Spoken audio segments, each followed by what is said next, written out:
welcome to Monica Business Classes.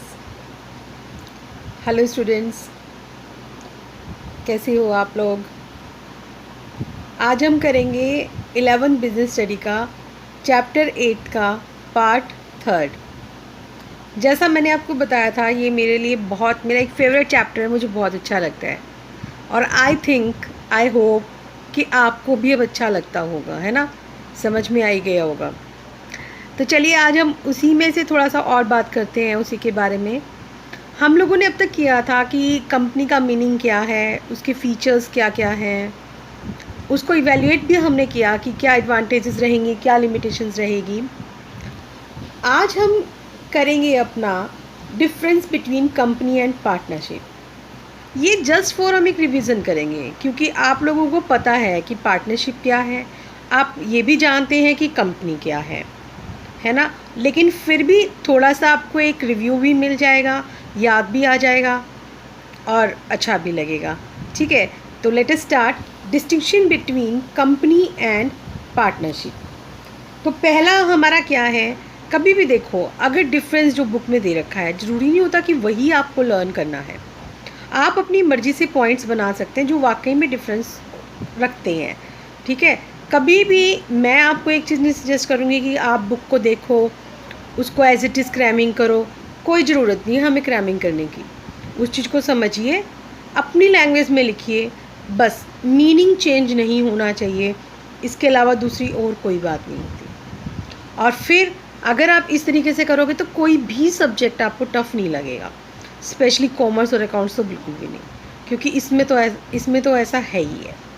ठीक है, तो चलते हैं हम कंपनी और साझेदारी के डिफरेंस की तरफ। अब कंपनी क्या है, ये हमारा बनता है इंडियन कंपनीज़ एक्ट 1956, लेकिन अब आजकल मैंने आपको बताया था किस में भी आ गया, एक रिवाइज हो गया हमारा ये एक्ट, कंपनीज़ एक्ट 2013 के हम नियम फॉलो करते हैं। लेकिन क्योंकि कभी से चला आ रहा है हमारा कि हम इंडियन कंपनीज़ 1956 के अकॉर्डिंग करते हैं, तो हम इसीलिए इसको लिखते हैं। और जबकि पार्टनरशिप जो है, वो पार्टनरशिप कौन सा है, इंडियन पार्टनरशिप एक्ट 1932। अब कंपनी जो है, इसकी कौन करता है स्थापना, लो। ये तो आपस में साझेदारी अपनी मर्जी से बनाते हैं, एग्रीमेंट हो जाता है ना। कंपनी का रजिस्ट्रेशन करवाना ज़रूरी है, लेकिन पार्टनरशिप फर्म का रजिस्ट्रेशन करवाना बिल्कुल ज़रूरी नहीं होता है।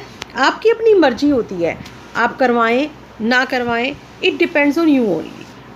ठीक है, सदस्यों की संख्या की रही बात, तो कंपनी में मैंने आपको अभी नहीं बताया, लेकिन हम अभी आगे पढ़ेंगे, इसके बाद हमारा वही टॉपिक है।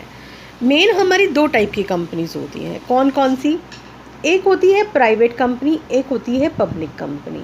जैसे पार्टनरशिप में तो क्या है, मिनिमम 2 ही लोग चाहिए ना, लेकिन कंपनी में ऐसा नहीं होता। कंपनी में क्या है, अगर प्राइवेट है तो मिनिमम 2 हो जाएगा, लेकिन अगर पब्लिक है तो फिर कितना हो जाएगा, 7।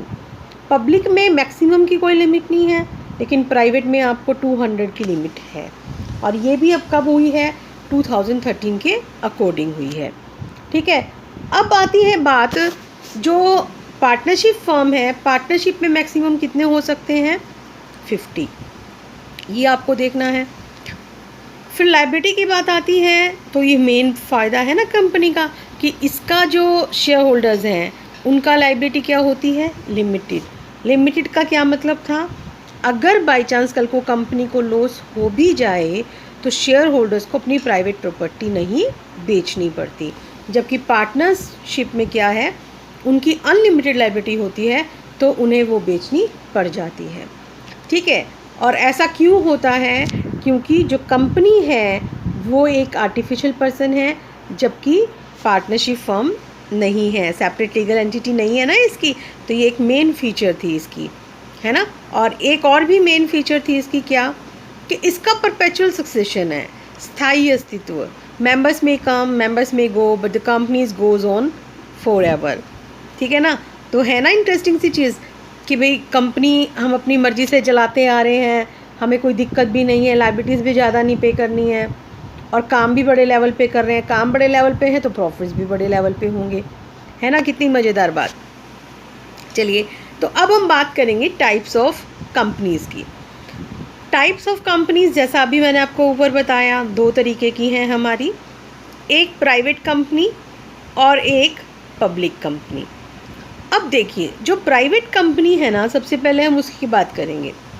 प्राइवेट कंपनी में क्या चीज़ आ जाती है कि इसमें जो है, इसमें 5 आपको मिलेंगी, 5 कंडीशंस हैं इसकी। कौन कौन सी कंडीशंस है? 5। एक तो ये जो है, अपने इसको मेंबर्स अपनी मर्ज़ी से शेयर ट्रांसफ़र नहीं कर सकते, पहली चीज़। रिस्ट्रिक्शन है, आप अपनी मर्ज़ी से शेयर ट्रांसफ़र नहीं कर सकते, सॉरी। दूसरा क्या है? मिनिमम मेंबर 2 और मैक्सिमम कितने हैं यहाँ पे? 200 हैं, जबकि पब्लिक में ऐसा नहीं है। ठीक है, मेन मोटे तौर पे आप ये कर लीजिए। उसके बाद जो इसके ऑलरेडी अगर कोई एम्प्लॉइज़ हैं, उन्होंने भी मेंबरशिप ले रखी है, तो वो हम इसमें नहीं काउंट करते हैं, वो एक अलग चीज़ है। लेकिन एक मेन प्रायोरिटी की पहली चीज़ क्या आ गई? Restriction on transfer of shares. Second is number of members. ठीक है, 2 हो गई। और अगली 3 क्या हैं हमारी? अब हम इसको भी लिख लेंगे यहाँ पे। क्या था हमारा? रिस्ट्रिक्शन ऑन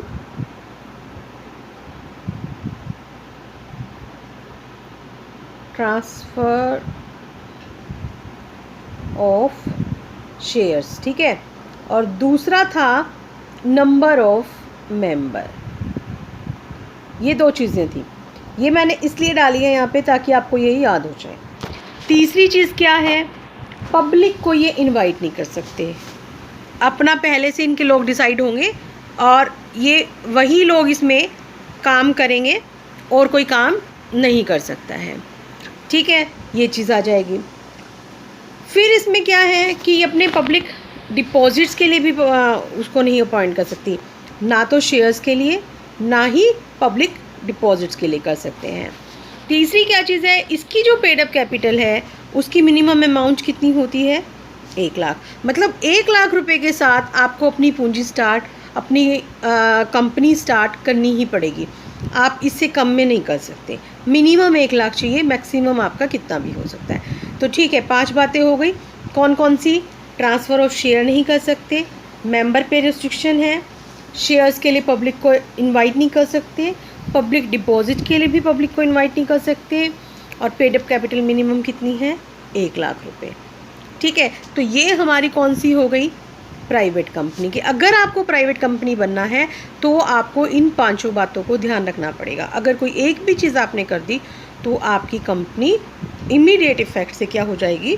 पब्लिक कंपनी हो जाएगी। ठीक है, एक बात और, जब आपकी प्राइवेट कंपनी है तो उसके साथ आपको प्राइवेट वर्ड भी लिखना पड़ता है, प्राइवेट लिमिटेड, कि ये प्राइवेट लिमिटेड है, बताना ज़रूरी है। जैसे फॉर एग्ज़ाम्पल हमारे इंडिया में बहुत सारी कंपनीज़ हैं।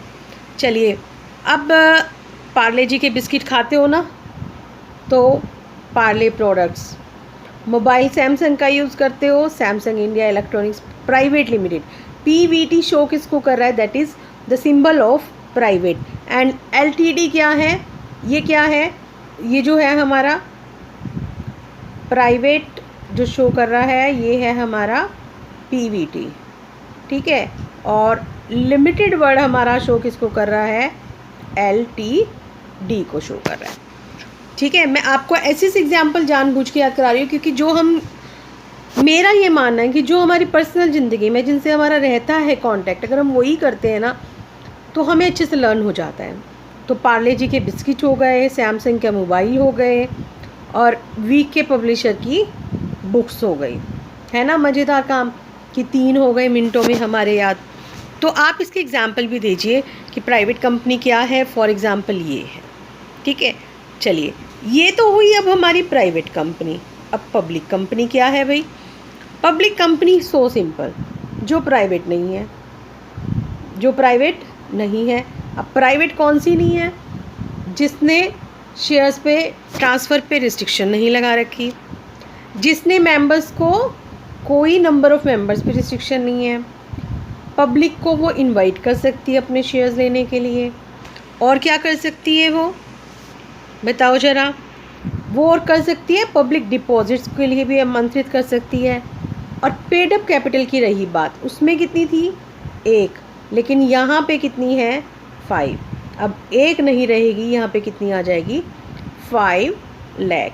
अगर आपकी मिनिमम पेड अप कैपिटल जो है वो 5 लाख रुपीज़ है तो आप अपनी पब्लिक कंपनी स्टार्ट कर सकते हैं। समझ आई? तो इसका मतलब इस कंपनी में हम क्या कर सकते हैं, अपनी मर्जी से आराम से हम किसी को भी इनवाइट कर सकते हैं कि आप हमारे शेयर्स लीजिए, आप हमारे डिपॉजिट्स में अपना पैसा लगाइए, तो उसमें बिल्कुल भी प्रॉब्लम नहीं होगी। पता चला? तो है ना मज़ेदार कि एक चीज़ याद करो तो दूसरी ऑटोमेटिकली चीज़ हमारी याद हो जाती है। एक और चीज़ वर्ड, अब इसमें नंबर ऑफ़ मेंबर्स कितने थे, उसमें तो थे हमारे 2, है ना, और इसमें हमारे क्या चीज़ है, नंबर ऑफ़ मेंबर्स हैं इसमें हमारे 7, मिनिमम 7 मेंबर होने चाहिए। वहाँ आपको लिखना पड़ता था प्राइवेट लिमिटेड, लेकिन यहाँ आप सिर्फ क्या लिखते हैं, लिमिटेड। लिमिटेड लिखेंगे तो इट मीन्स अंडरस्टूड है कि ये पब्लिक लिमिटेड कंपनी है। ठीक है, अब जैसे इसके 2-3 एग्जाम्पल कर लेते हैं, जैसे LIC, dish TV, Canara bank, Bajaj auto, axis bank, Apollo hospital, है ना, ये बड़े मतलब अपने को याद रहने वाली चीज़ें हैं ये। तो इनमें से भी आप कोई 2-4 कर लीजिए, इसमें ज़्यादा करने की ज़रूरत नहीं होती। जैसे ONGC है, पेंटेलून है, रिलायंस इंडस्ट्रीज़ लिमिटेड है, ये सब हमारी क्या है, पब्लिक कंपनी है। ठीक है, अब आपको पता चल गया कि प्राइवेट क्या है, पब्लिक क्या है। अगर मैं कहूँ कि क्या आप डिफरेंस बता सकते हो, बता सकते हो ना? चलिए स्टार्ट करें फिर डिफरेंस। प्राइवेट कंपनी में क्या मिनिमम मेंबर 2, इसमें क्या है मिनिमम 7। आप इनके 2 पॉइंट्स अलग अलग बनाइए। मिनिमम नंबर ऑफ़ मेंबर 2, उसमें कितने हैं 7। मैक्सिमम इसमें है 200, इसमें कोई लिमिट नहीं है, जितने मर्जी हो सकते हैं। ये अपने नाम के आगे क्या लगाएगी, प्राइवेट लिमिटेड, ये क्या लगाएगी, लिमिटेड। ये पॉइंट हमारा ऊपर नहीं आया था नंबर ऑफ़ डायरेक्टर्स का, और ये बहुत इम्पॉर्टेंट भी है। ठीक है, मिनिमम डायरेक्टर्स इसमें कितने होने चाहिए, 2, जबकि इसमें कितने होने चाहिए, 3। कई बार ये 1 नंबर के क्वेश्चन में आता है, तो इसको ज़रा आप ध्यान से कीजिए। ठीक है, फिर आता है जनता को आप आमंत्रित करते हैं, पब्लिक को आप इनवाइट करते हैं, तो इसमें आप पब्लिक को इनवाइट नहीं कर सकते ना, इसमें कर सकते हो। इसमें ट्रांसफ़र भी नहीं कर सकते, इसमें उस पर भी कोई रिस्ट्रिक्शन है। मीन्स 5 डिफरेंस तो आपके वही हो गए जो आपकी वो 5 कंडीशंस हैं। एक बार आपके बिल्कुल 5 वही डिफरेंस हो जाते हैं। अब उसके बाद एक आधा डिफरेंस और भी है। अब यहाँ पे क्या है, प्राइवेट कंपनी प्रोस्पेक्टस की जगह statement in lieu of prospectus issue करती है। अभी प्रोस्पेक्टस क्या होता है, आप स्कूल में एडमिशन लेते हो तो आपको वहाँ का प्रोस्पेक्टस ख़रीदना पड़ता है ना, जिसमें आपकी सारी डिटेल होती है कि भाई आपका स्कूल कैसा है, इंफ्रास्ट्रक्चर कैसा है, वहाँ पे क्या क्या चीज़ की आपको फैसिलिटी मिलेंगी, किस चीज़ों से है। तो ऐसा ही जब कंपनी शेयर्स इशू करती है तो उसके लिए भी ज़रूरी होता है कि वो कंपनी अपना बताए अपने बारे में, तो आमंत्रित करे एप्लीकेशन करने के लिए, तो उसे प्रोस्पेक्टस इशू करना पड़ता है। ठीक है, तो अगर प्राइवेट कंपनी इसके बदले में क्या करती है, मैं प्रोस्पेक्टस की यहाँ स्पेलिंग भी लिख देती हूँ, ये हो गया आपका प्रोस्पेक्टस। ठीक है, लेकिन प्राइवेट कंपनी प्रोस्पेक्टस नहीं करेगी, बल्कि क्या इशू करेगी, वो statement in lieu of prospectus, क्योंकि उसने पब्लिक को इनवाइट नहीं करना। जब उसने पब्लिक को इनवाइट ही नहीं करना तो उसे प्रोस्पेक्टस इशू करने की ज़रूरत नहीं है, लेकिन इन्फॉर्मेशन देनी पड़ेगी उसे रजिस्ट्रार को, तो वो statement in lieu of prospectus दे देगी। ठीक है, अब जो एक प्राइवेट कंपनी होती है उसके लिए उसे अपनी वैधानिक सभा बुलाना भी, एक स्टैट्यूटरी मीटिंग होती है जो कंपनी के लाइफ टाइम में सिर्फ एक बार होती है। प्राइवेट के लिए ज़रूरी नहीं है, लेकिन पब्लिक के लिए ज़रूरी है। सेंट्रल गवर्नमेंट की मर्जी के बिना ही वो अपने डायरेक्टर्स को ऋण दे सकती है, लेकिन पब्लिक कंपनी में सेंट्रल गवर्नमेंट की आपको अप्रूवल लेनी पड़ती है। ठीक है, और लास्ट के जो 2 हैं कि इसमें आपको इंडेक्स नहीं बनाना पड़ता मेंबर्स का, लेकिन यहाँ अगर आपके 50 से ज़्यादा है तो आपको एक इंडेक्सिंग उनकी करनी पड़ती है। मिनिमम कैपिटल कितनी है यहाँ पे, 1 लाख, जबकि इधर कितनी है, 5 लाख।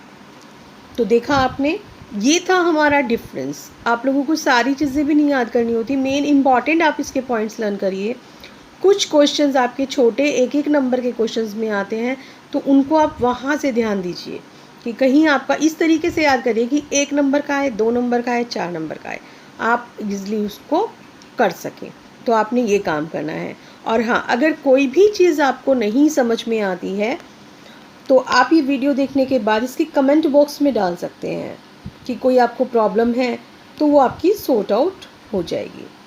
ठीक है, तो आज के लिए इतना ही। Bye bye.